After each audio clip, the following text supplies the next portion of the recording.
Hi, this is Asim. This is Sujoy. This is Amrita. And you're listening to Khandaan, a Bollywood podcast about the three main Khans of the Hindi film industry. Amir, Salman, and Shara. Khandaan podcast, we are back. We are talking about Amjad Khan on this episode. We are continuing our series of the non-main Khans.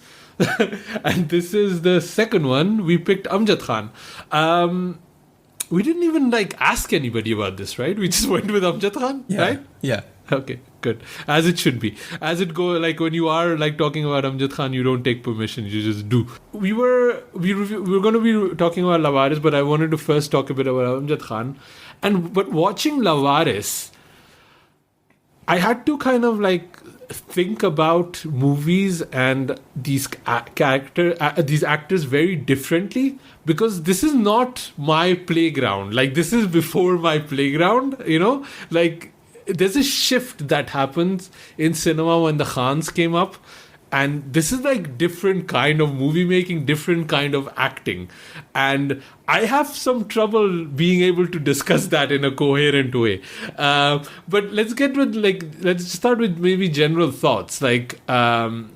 Amrita, maybe you can go first. What are you kind of where is Amjad Khan in kind of your, history of Indian actors? I think he's one of the finest actors that we ever had, but he was criminally underused because obviously, the big shadow over his career has always been Gabbar Singh. You can't get away from him. I think he didn't mind it as much because I think especially towards the later half of his career, it really did pay off for him in the long run. He was one of the first Hindi film actors to really have an advertising career, for example, because people would use his voice to sell everything from biscuits to cola. So it really did work for him, but also it meant that he was, I think he had to really work hard not to get pigeonholed as this one note character. Because the other versions of Gabbar, if you look at all the so-called iconic villains in Hindi cinema post-Gabbar, most of them tend to be a pale version of Gabbar Singh, even the ones like Mogambo and Dr. Dang, these are all obviously they're fine performances, but again, they're sort of variations on a theme. And Gabbar Singh just looms very large over that entire space. So I think that is what it was. And I know that you haven't watched Shatranj Ke Khiladi and stuff like that, but I think Amjad Khan could actually do quite a few things, but he wasn't allowed as much. And this is one of the great tragedies of, actors who were born before streaming was the thing. Because I feel an Amjad Khan today would probably have had way more opportunities. The way that I see, so many character actors having their moment in the sun right now. And I think Amjad would have been one of those people. What about you, Sujay? I am very unfamiliar with his work, to be honest. I've watched him pretty much sort of blend in the crowd of character actors or actors who played supporting roles with Amitabh Bachchan movies over the years, in all my VHS watching years in the late 80s and the 90s. Amjad Khan was a part of that. Other than the obvious standout performances that he did in, say, Sholay or Muqaddar Ka Sikandar, or I think the most vivid memory I have of Amjad Khan, other than of Gabbar Singh, is probably Jahan Teri Ye Nazar Hai from Kalia, where Amitabh is dancing and he's just in the background just dancing as this very sophisticated rich guy. That's the sort of image that I have of Amjad Khan. I am not very familiar with his other non-mainstream Bollywood work, like Merchant Ivory movies or Shatranj Ke Khiladi is something that I still haven't watched. or even in Rudali. I can't seem to remember what he played in that movie. I watched that as a very young little boy, and I do know he was in there, but yeah, so that's my sort of recollection of his work. And I sent you that link of the YouTube interview that Amjad Khan did with a Canada-based media group, and he was sort of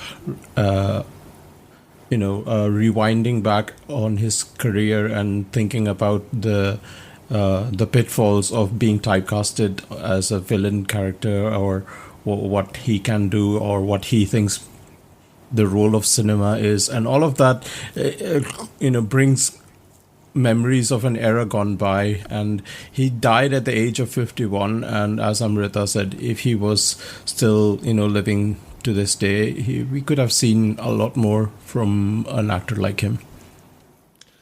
For me, it's been fascinating with this episode, just to kind of go back and read about him and read about his life. And I didn't know that he also directed some movies. Yeah. And they kind of look fascinating. Especially I was watching Chorpuris, not watching it, but looking up for it. And I was like, I really want to watch this movie just to kind of see, because he seems to have a very clear idea about what movies and cinema of that time were. Yeah. And I want to see how he kind of put that on screen, like whatever his thoughts were.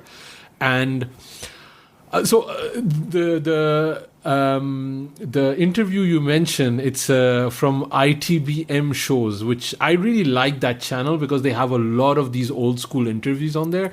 And Amrita, you've mentioned this point before, that it's so candid and so frank, those conversations of that era.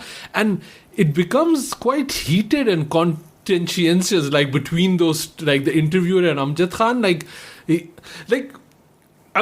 He was talking about his weight issues. He was talking about his image, and almost the entire interview is in the format of a rapid fire. Yeah. And he's calling out politicians and the whole system and censorship and everything like that. And it's quite heated between those interviewer and him. And it was funny because I kind of, in that era, I feel there's a split that's started happening, where on the one hand you have people like maybe Nasiruddin Shah, Shabana Azmi, that are really using cinema as a way to elevate a conversation, to find something grander than the kind of blockbuster cinema masala pictures that are happening. And Amjad Khan, although he clearly seems to get along with Shabana and all these other people, and he's worked with them, he's a very kind of people just want to spend money, they just want to be entertained and come out. There's nothing else there. You shouldn't blame cinema for anything else. It's not the cause of anything else. It's just, you watch people, you want to be like them, you come out, and that's it. And you almost understand that he seemed to have had a great bond with Salim Khan, and clearly then also with Salman Khan, because we watched him in Love together. And you understand that these guys have the same kind of approach to cinema, where it's almost very escapism, but also very manual labor kind of thing, Mazdoor type cinema. You just make it, people will come, and that's it. We don't want to expect anything more. And I just thought that was kind of fascinating to see an Amjad Khan interview. But honestly, also the fact is that there's not that many Amjad Khan interviews available. Yeah. I really tried to search for it in Google search and Filmfare and Stardust, and he really clearly hates all those magazines from that era. It was amazing that he said the world would be a better and a more peaceful place if there were no film magazines. Yeah. He calls them parasites to her face, to the interviewer. You don't contribute anything, you are parasites. I was like, wow. You get, in this era, you would not be able to promote your movie that way, right? And it was just there. It's also in that era where movies were coming out on video, and that was a big thing for theatrical or business, that it really took a hit there. And that's also something that he mentions. But because of that, there's also less written about him. I feel, I feel when you are writing a book, then you have those things like Un Dino Ki Baatein that you were mentioning once, Amrita. That's like an era before Amjad Khan, right? And then after that we got into social media and like YouTube and all that, so you have a lot of content there. But that 80s era, there's not that much around for that, unfortunately.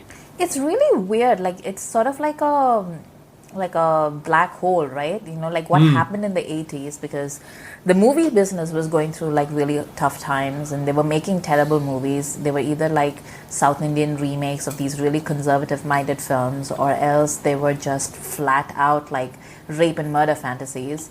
And in the middle of that, you also had a parallel film movement, and I'm just like, it was so interesting at that time, but so much of it is just glossed over, or like people aren't that interested in those people. Because it was also that weird period where like Amitabh's star was on the wane, the Khans hadn't made their presence yet. So that whole entire era, I think of like Sunny, Jackie, Anil, people just gloss over it, especially online. It's like the 80s never happened. I wonder if it needs maybe 15 more years before people really go back and kind of, put like writing about it. Because I feel we are too close to it and we lived through it, so we almost look down. Especially I feel in the critical community, people really look down at the 80s and even early 90s cinema. Whereas they love, 60s and 50s cinema. It's like, the height of cinema. But maybe 10 years later, in 15 years, we can kind of revisit it and try to figure out what was actually going on. But at the moment, it really feels nobody wants to revisit that or write about it. I look forward to Swarg becoming a cult classic.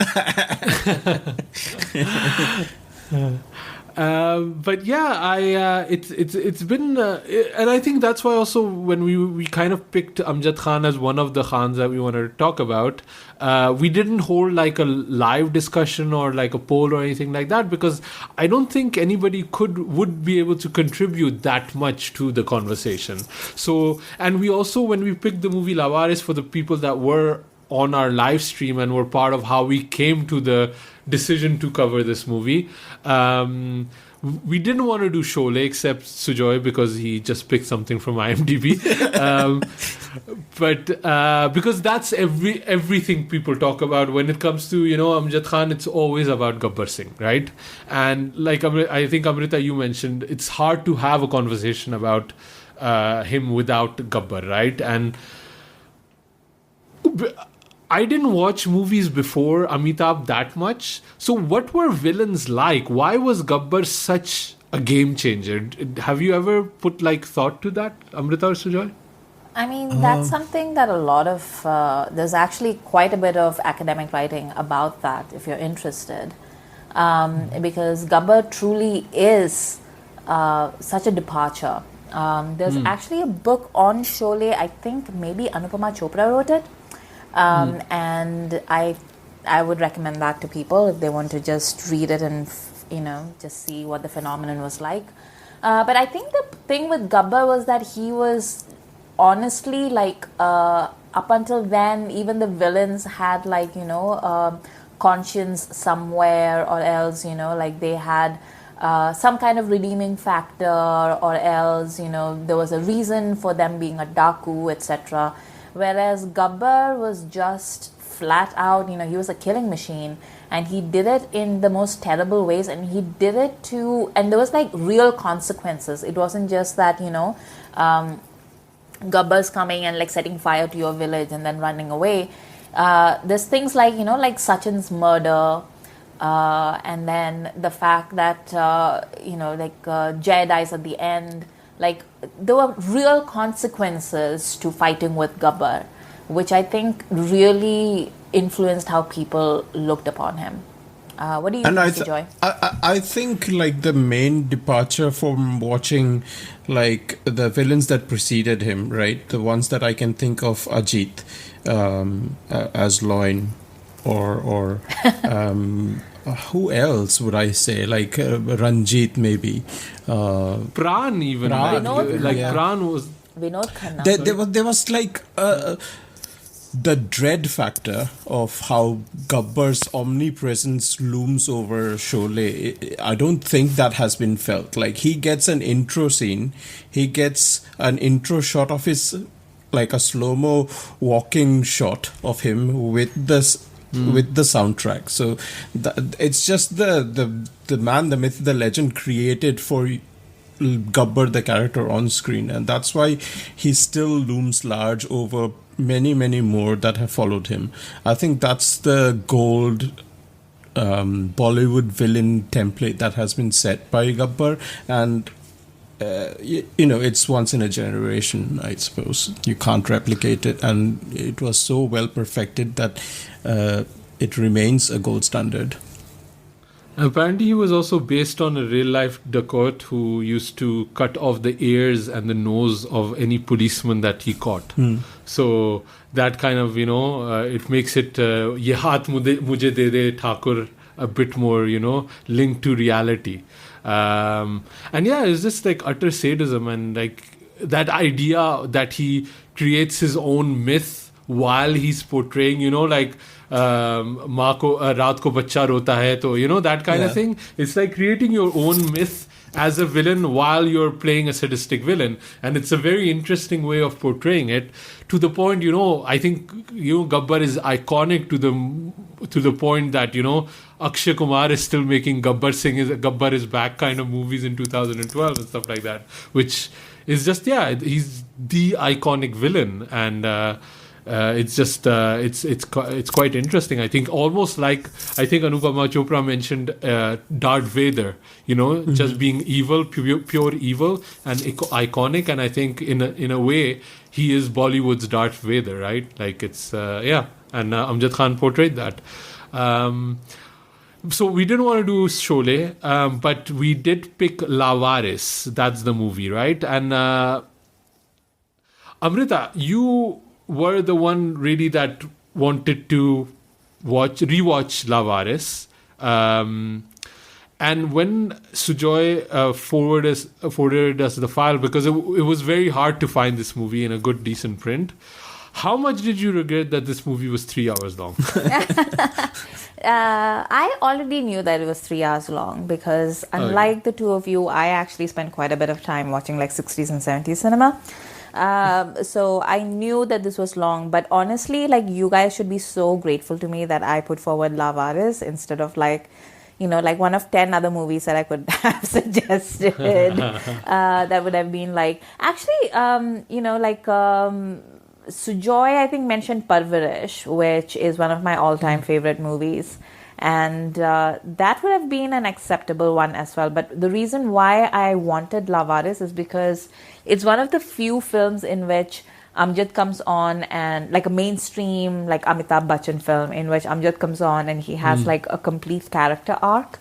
So, you see him in the beginning and he's basically this unrepentant playboy who betrays Rakhee, and then you see him at the end and he's like, beta mat jao beta, meri arthi ko kaun uthayega.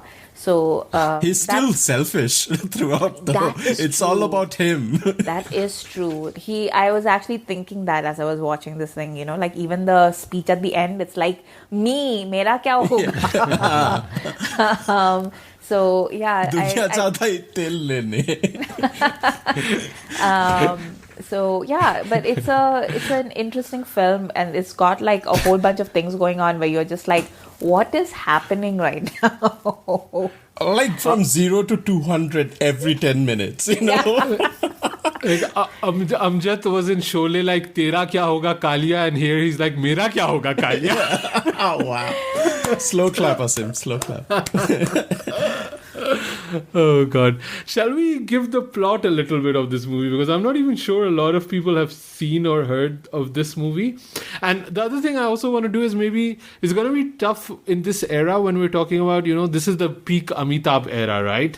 It's hard to talk about Amjad Khan in an Amitabh movie because 95% is just Amitabh in this movie, right? Like, nobody matters except him. Not only is he 95%, but he's speaking 95% of the languages. So this Laawaris 1981 directed by Prakash Mehra is a story of a man abandoned as a baby and forced to live as an orphan is unknowingly employed by his biological father, who is then played by Amjad Khan. It also stars Zeenat Aman. Rakhee has a special appearance, but it has all of the villains and the supporting cast of the 80s. It has Ranjit, it has Bindu, it has Jeevan, it has Mukri, it has Vikas Anand, it has Goga Bloody Kapoor. in a one frame shot. That's all he gets. Goga Kapoor, international assassin. He's basically John Wick in this movie. That's who he is. We also get Yunus Pervez. Yunus Pervez, my alias. I was so elated to see Yunus Pervez. I was like, Asim. My alias is in there. Anand Babu Chor hai is being an asshole is in this again. Suresh Oberoi is in this. Yeah. So it has everything, right? So it's like, yeah, let's get into a little bit of this movie, because again, this movie is so old school. I had to reset my brain a little bit, and I just zoned out, man. I just zoned out. Did you? Yeah. Wow. Why? 3 Tell me long why. hours, man. I I just got off the rails after a bit, and then I just like couldn't keep up with what was happening. I think it's just because so much is happening. Like Yeah. you cannot like, and then you think the movie is done, and there's like still 45 minutes left. I was like, Exactly. wait. Like सबको सब कुछ पता है, but nobody's speaking. There's 45 minutes to go, and Jiski Bivi Moti is now playing.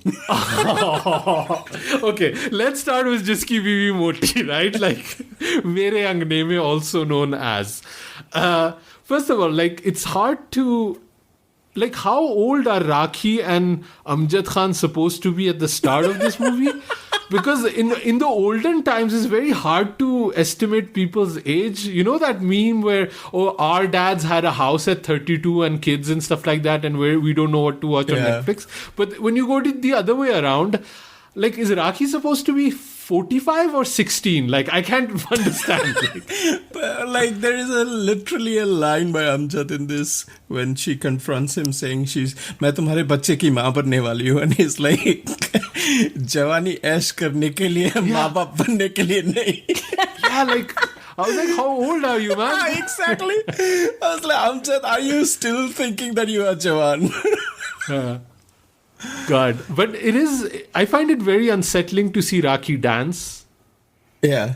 Yeah, she really can't. I have trouble with it. It's like watching my mom dance or something. Like I don't know if I should be in the room. Please, Bindu ko bula. Man, that song has not aged well, and I find it really funny because clearly they knew that this was going to be the hit song that would, and they knew the Amitabh version was going to be like a massive hit. Yeah. So they make this song like this theme, this leitmotif in the, in how he grew up. And like it has this deep, impactful meaning on this character of Hira. But it's basically like 1980s, I'm a Barbie girl, right? I think that was what was like I'd forgotten that, like Hira literally, like, that's a soundtrack to his life. And Yeah. I was like, why is this song the soundtrack to his life? It's like I'm blue, la, blue, blue, blue, la. It's that level of song. Like, Oh man. Also, this is probably one of the first songs that was sung by Alka Yagnik. So she started her career singing Jiski Bivi Moti. Yeah. I also love that like Rakhee is like, जिसकी बीवी काली लड़की आ गई, जिसकी बीवी मोटी लाई, but when it's जिसकी बीवी गोरी, she looks in the mirror like all shy. Oh, जिसकी बीवी गोरी. I also enjoy that the name of the song is actually Mere Angane Mein, but the way that Sujoy remembers this is Meri Bibi Moti. Because all the kids in my mohalla, they would sing the heck out of Jiski Bivi Moti. Right, nobody remembers Mere Angne Mein. Jiski bhi moti, uska bhi bada naam hai. And like I had not even watched Laawaris by then, and I was like, what the heck is this? and there's like so much fat shaming because this like Jiski bhi moti is like moti. I was like, what? Like they're really going. Yeah. This is like Bombay Begum's level where it's all about like women are part of the patriarchy and are toxic towards other women. I mean, this is the song. Yeah. This is the song. I remember this song as being so married, like this one and also the song from Silsila, the holy song, Rang Barse. Like these are like the two like songs that Amitabh Bachchan would actually perform in perform to in all his stage shows and all in the 80s. Like I have like very strong memories of Amitabh performing this song on stage, and then when it comes to the part where he says Jiski Biwi Nati, he's like, ye to main apne ghar se launga, and then he went into the audience and got like Jaya Bachchan and like brought her on stage. And I remember thinking, does he think that is an endearing thing to say? Because that's rude AF. Yeah, 80s man, 80s. But yeah, so Amjad Khan is like a full Ayash, like Ayashi everywhere going on, I don't know if you guys are rap fans, but there was a song from Big Punisher, Big Pun, I ain't a player, but I f*** a lot. Like, that's what Amjad Khan is. He's got like a revolving door, like Rakhee udhar se gayi khudkushi karne, ek dusri aurat aa gayi. Like, what kind of room is this even? Like, it's insane. Guldasta ke saath. Yeah. Like, who brings a guldasta to like bang, Like, do people do that? 80s were weird, man. Like sari and guldasta, and we're gonna bang in a hotel. Like, I don't get it. But yeah, it's funny because his character becomes like a player to like a very noble idiot. like the whole story is about getting Amjad Khan's maafi. Like, that's what Amitabh wants Ranjit to do all the time. Like, maafi mang. I was like, Amjad Khan didn't get his sister raped. Amjad Khan didn't get his arm cut off. Why is he going to get the maafi? I don't even understand why he needs to apologize to Amjad Khan. It's hilarious. So yeah, this movie is written by Kader Khan, right? Yeah. And we've talked a little bit about Kader Khan, but Kader Khan has some themes in the way he writes his movie, right? Like, first of all, there's a lot of these dhamedar entry wale dialogue, right? Like, like the entry dialogue that Amitabh has is like pretty damn amazing. But the other thing is also he has a lot of like Fakir Babas, like yeah, Fakir Baba montage, like in Life in a Metro when Pritam comes with his band. Yeah, it's like that. And also it's also like very emo writing, right? Like obviously like Muqaddara Ka Sikandar was also directed by Prakash Mehra, and you were mentioning that it's like very emo, and you didn't want to talk about that movie necessarily.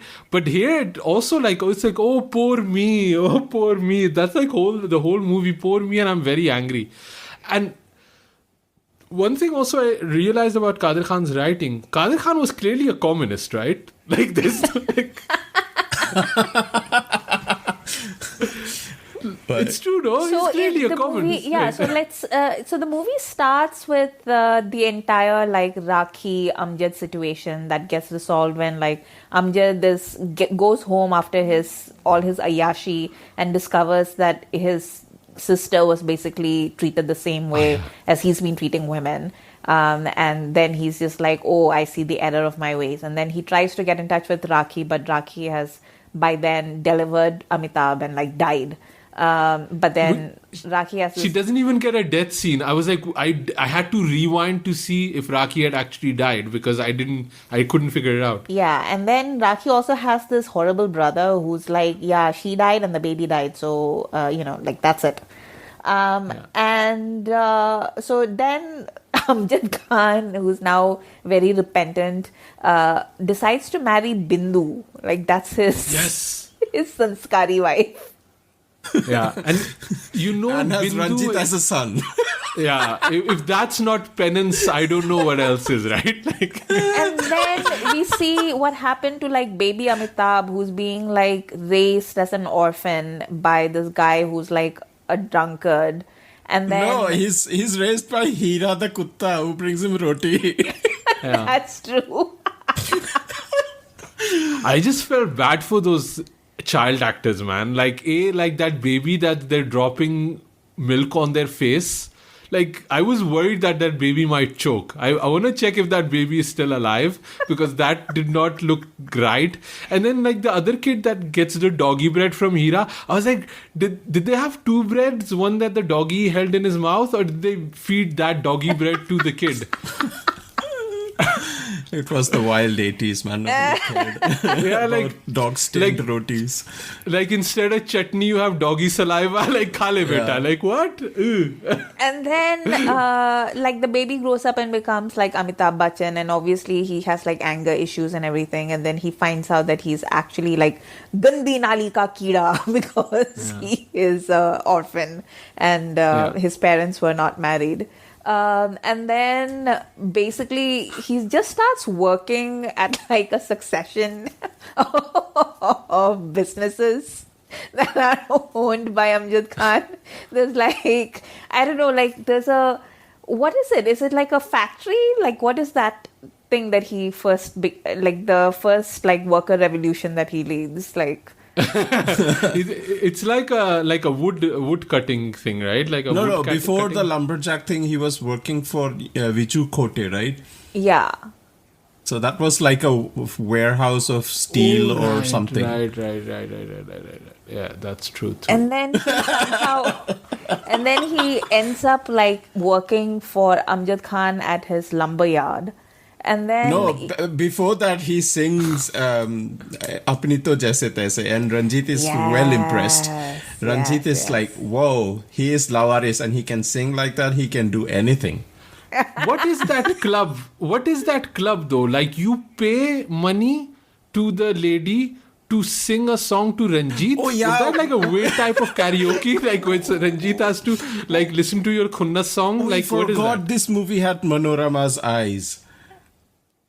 Who? The lady who you pay money for in the club, like Manorama, right. with that, all those eyes and the white makeup.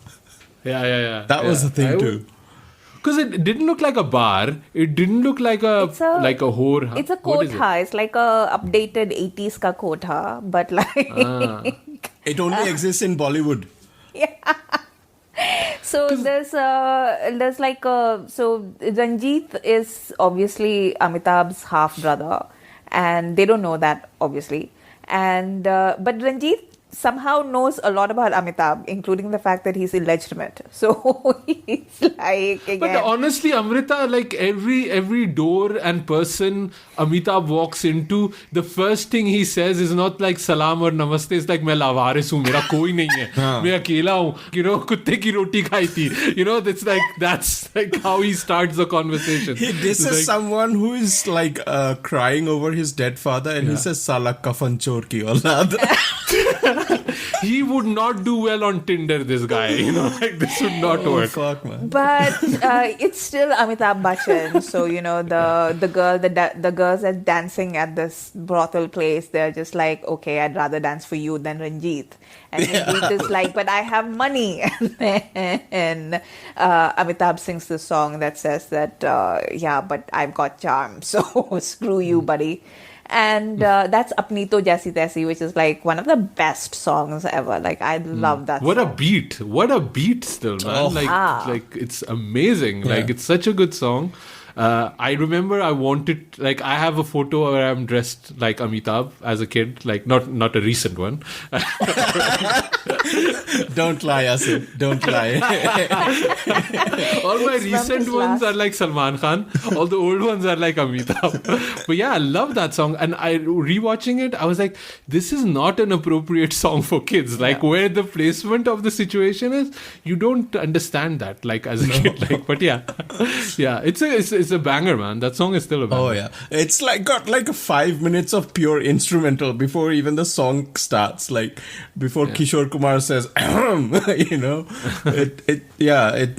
like compared to the rest of the album, this is such an amazing song. And then, Amitabh like lands up at the lumberyard, which is owned by Amjad and is mismanaged by Ranjit. And I guess the story just goes on from there because now all the characters are in place, including Zeenat Aman.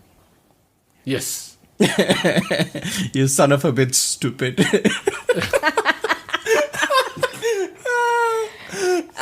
She's got a dog called Stupid. So, okay. So if you are a person who is disturbed by animal cruelty, then this is not the film for you. Because, so you know like how other characters have like meet cutes. In this film, Amitabh and Zeenat have a hate cute. And they meet and like Zeenat has this, this sweet little puppy dog, this tiny little lap dog. And Zeenat says something like, how this dog is basically worth more than you are and everything. And so Amitabh decides to take out his khunnas on the dog. This movie is basically just a series of like Amitabh taking his khunnas out on like various people, except the one person that he should be. And so this is, I remember the scene being like presented as like a comedy scene. Do you guys remember that? Yeah. Like I remember even having it on like an audio cassette. You remember? Maybe you guys don't remember, but like there used to be audio cassettes with dialogues, and this was like a comedy sequence, and I just used to play the comedy sequence and like that kind of like soundtracks on the background. This was the podcast of the 80s. Yeah. I did laugh at the line when the waiter goes to Zeenat Aman, आप कुत्ते के साथ क्या करती हो मुझे क्या? Like Qadir Khan hitting the bullseye there. Oh god. But yeah, Zeenat Aman generally is really mistreated in this movie though. Like because I don't watch that era of movie as much. I was like, I forgot like how bloody cool Zeenat Aman is. Like, it really hit me full force. Like, this lady is way too cool for anything that is being done to her. Basically, like what's happening to Jacqueline Fernandez now. I'm not equating them. Don't send me hate mail. I know you guys like Zeenat Aman a lot more than, Jacqueline Fernandez. But it was just that the movie and the industry is not set to exploit the talents of these women. Like she's so cool. So like even her voice and her dialogue delivery is so elegant, right? Like there's some class to her that I'd like forgotten because all the focus is on Amitabh and his weird relationship with his dad. So again, like Amitabh takes his khunnas out on Zeenat as well. Like first her dog, then her, and I guess she calls him like Laawaris or like Najayaz or whatever. And so he threatens to rape her, and he's like, "What if you have my baby, and then like that baby will be Laawaris also?" And I'm like, "Abortion is a thing? Like, what? Yeah. Like, why do you think that she's gonna have your rape baby? I don't really understand."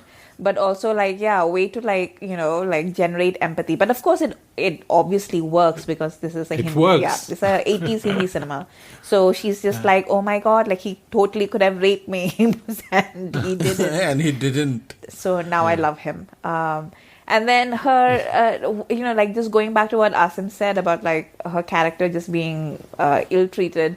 At the, she like sticks with him all through with, like she fights with her dad. She tells him that, no, I don't care if he's illegitimate or he's Laawaris, I'll still marry him. Like she really sticks with him. And then at the end, she saves Amjad Khan's life. Like she runs over people. Like she's like over and beyond. And at the end, like, like Amitabh is like about to marry some other woman so that her would be born as Laawaris. I did not see that coming. That was such a curveball, man. Like, and didn't that lady call him Bhaiya? Yeah. And I was like, Zeenat must be going like, are you kidding me?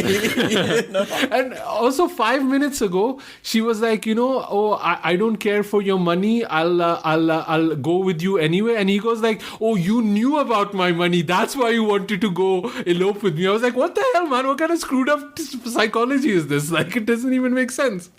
Like a lot of anger towards women. And like this movie has a lot of behens. They have a lot of sisters. Yes. And being the 80s, a few are going to get killed or get pregnant, right? Like you knew that's going to happen. Or die. Way too many sisters. Yeah.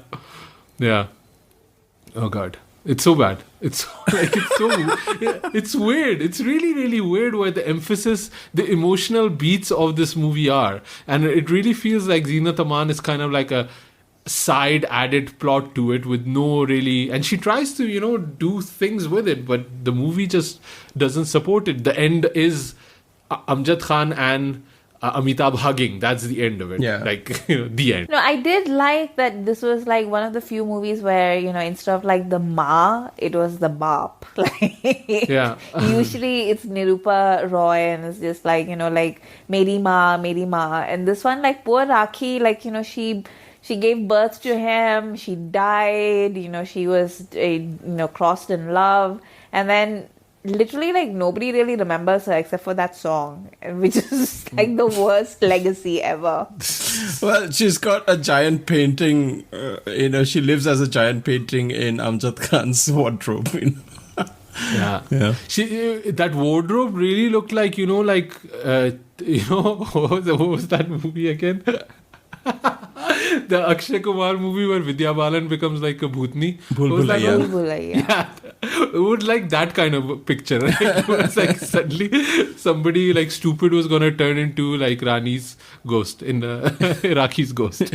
But let's talk about Amjad Khan's character. So it starts off with him being this player and this, this guy who really doesn't care about anything. And then, of course, he goes through his change of heart. And then he basically spends the next 25 years being a wuss. Like, that's what he does. Yeah, he's basically like playing a noble idiot. Like, that's what he's doing, right? Like, he didn't raise his kid well at all. But I was even wondering, is it his kid or is it like Bindu's previous marriage kid or something like that? Like, I wasn't even sure. Yeah. But I want to kind of get back to my joke I was making about Kadir Khan being a communist. Like, there's this weird idea and I feel I've seen this in a lot of these movies where Indian communism, let's call it that, there's a lot about equality and these bosses, they don't pay their workers and they need to build houses and they need to take care of us, and this asshole boss didn't even give me a 2,000 rupees advance when I asked for the wedding, that kind of thing. So that's one end. But on the other hand, it's really also about subservience, and I really find it hard to mesh those two things together, because in the first part, he's just raging against the system. Amitabh is raging against the system and capitalism and bosses and all of this mechanics. But the moment he can be, subservient to Amjad Khan or even to Ranjit, he's super subservient. Even to the point where he's calling out Ranjit at the end. Right? He calls him out, come out. He calls him Mahinder Babu Bahara. He's not calling him Mahinder. He's calling him Mahinder Babu. And I just found that a really weird kind of dynamic within this setup of, equality versus subservience. It's weird to me. Even like when Ranjit orders to break down the village, right? And then Amitabh plays a double on him and brings all the villagers to the Haveli of Jeevan to live there. And then later, when Ranjit the people seem to be so easily manipulated and become easily subservient, like Hamare Devta ko gali diya and all of that. Yeah. And like 5 minutes ago, they were gonna kill Mahinder because he was raping Suresh Oberoi's sister. And then 5 minutes later, they want to kill Amitabh, and they were like, "No, isi ne mara, isi ne mara." I was like, "You guys were there. Clearly, he didn't do it. You were chasing Mahinder 5 minutes ago. It makes no sense. Like, there's this mob kind of thing that gets. I don't know. It's not 100% clear what this movie." Which track this movie wants to be on. And also the whole track about how Amitabh Bachchan became so close friends with Suresh Oberoi, I don't get that at all. Man, poor Suresh Oberoi, when he gets his arm cut off, it's like the most hilarious scene ever. Like, I was like, poor guy, like his arms are cut off and now he can't even set his teddy wig straight, you know, like his... I felt bad. He got like a Filmfare nomination for this. Of course he did. Suresh Oberoi. Yeah, of course.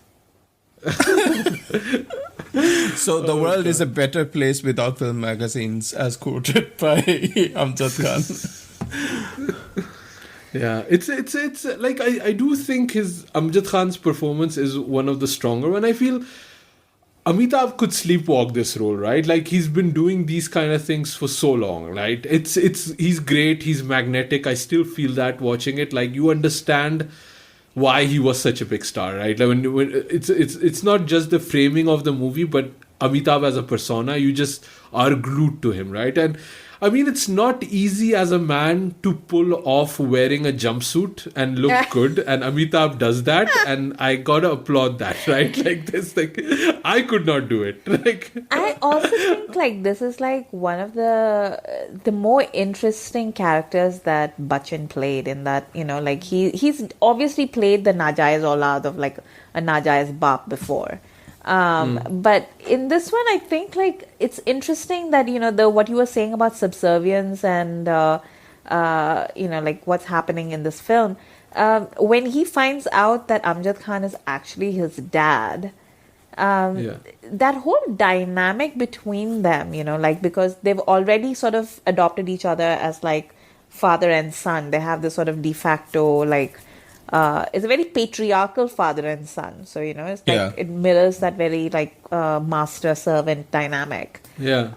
And then like when he finds out for real that that is his dad, like instead of being like, how dare you? And like, you know, like, where's my inheritance? It's He's funny. singing Jiski Biwi Moti. Yeah, exactly. And they're bonding through that song too, because like, you know, he forgets like a line, and then Amjad Khan is like, I'll tell you what the line is. Jiski Biwi Gori. And it's this weird, so, and even at the end, you know, like after he has made this whole speech, like, you know, like he's going to marry this girl who's been impregnated by Ranjit so that the kid has a name and doesn't grow up to be a Laawaris. And he's going to sacrifice his love for Zeenat and everything. And even after that, you know, it's like Amjad is just like, Bindu standing next to me, all the villagers are here, so you should leave. And I'm like, you little bitch, like, you know. And then after that, and, you know, as he's leaving, he's crying and he's leaving, like Bachchan. And he won't stop even for Zeenat Aman, who's like, I'm coming with you. And I had to wonder, like, where are they walking through? Because she's right on his heels, but for some reason, like, she can't catch up to him. But Amjad is like hiding in a tree somewhere and it's like, Meri arthi ko kaun lega? And he and Bachchan like immediately find each other, and I'm just like, what happened to Zeenat? Like, where did she go? The movie just makes like very interesting decisions with the characters, I think. I did also like that line. It was just a throwaway line, but it didn't go anywhere, and it would have been great if they explored it. When the mob is trying to I don't know what the mob is into, because every 5 minutes the mob just changes what their motivation is for things. But I think at that time they want to kill Mahinder, I think.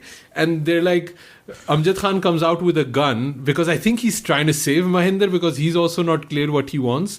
But he's like, don't force me to become the guy I was 25 years ago. Yeah. And I was like, wow, he's going to like screw the crowd and make them pregnant? Is that the plan? Yeah. Don't make me show my Jawani to you. My Ayyash Yawani. Oh God. I was just laughing when you said, when he said you didn't know the lyrics to Jiski Biwi Moti and Amjad steps in. And it's like, imagine if this was actually Barbie girl and he gets stuck. And then Amjad Khan goes, it's come on Barbie, let's go party. Yeah. Oh my God, that is so funny. I make myself laugh. Also, when Bachchan starts dancing to Jiski Biwi Kali, right? His pallu falls off and he just improvises and starts dancing with the pallu. I think laughed at that. I think he was really like putting up the sexiness though, man. Amitabh, because I was thinking what I'm saying about, Amitabh here putting up the sexiness is Salman Khan putting up his leg in Dil De Diya. Like, it's the same thing. It's the same energy, man. Oh God. Anything else we want to talk about Laawaris? Any other thing? I did like. I screamed when I saw Daddu in this movie. So that's what I thought. Like Om Prakash appeared from nowhere, right? Everybody keeps appearing from nowhere in this movie. Like Jeevan and Goga Kapoor and Mukri and all of those. Yunus Parvez, Suresh Oberoi, and then Goga Kapoor eventually. But Om Prakash, appearing from nowhere just brought me back to.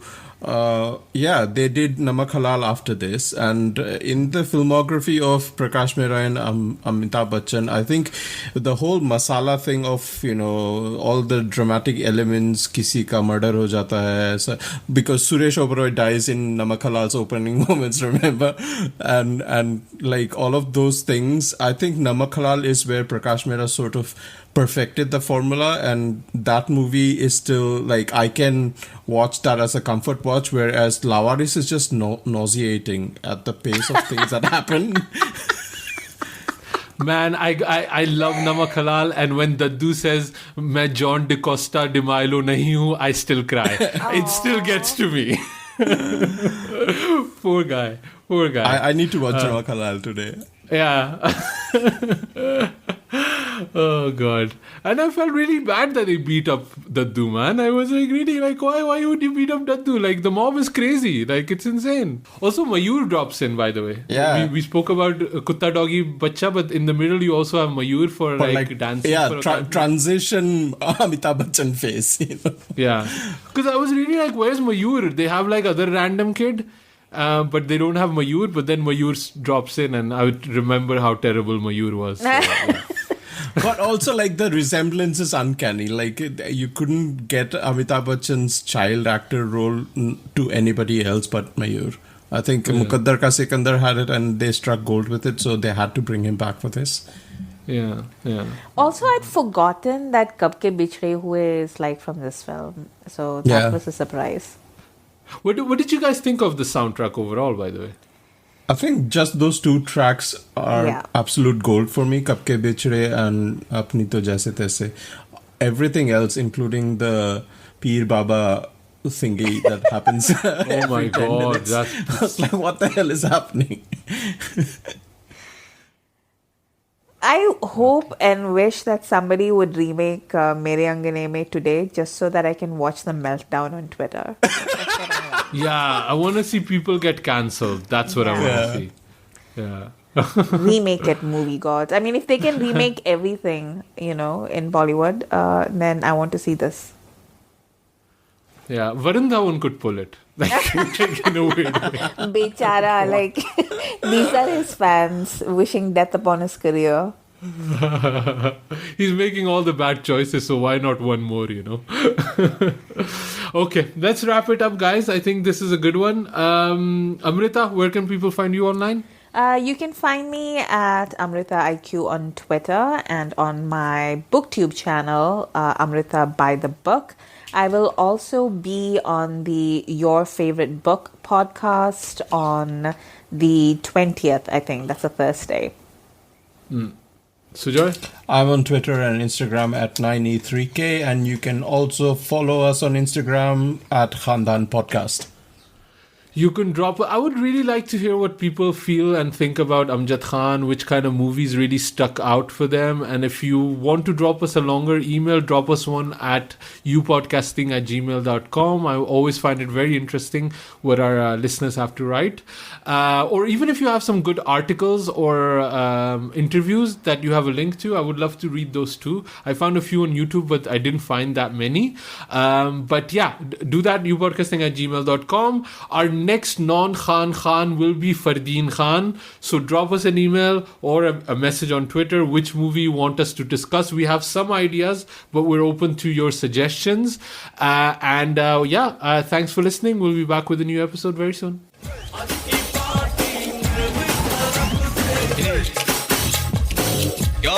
Khandaan Podcast और execrable.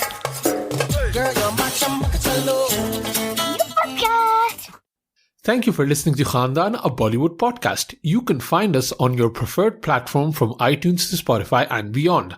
Don't forget to check out our YouTube channel where we host our live streams from time to time and our Instagram account for announcement and clips.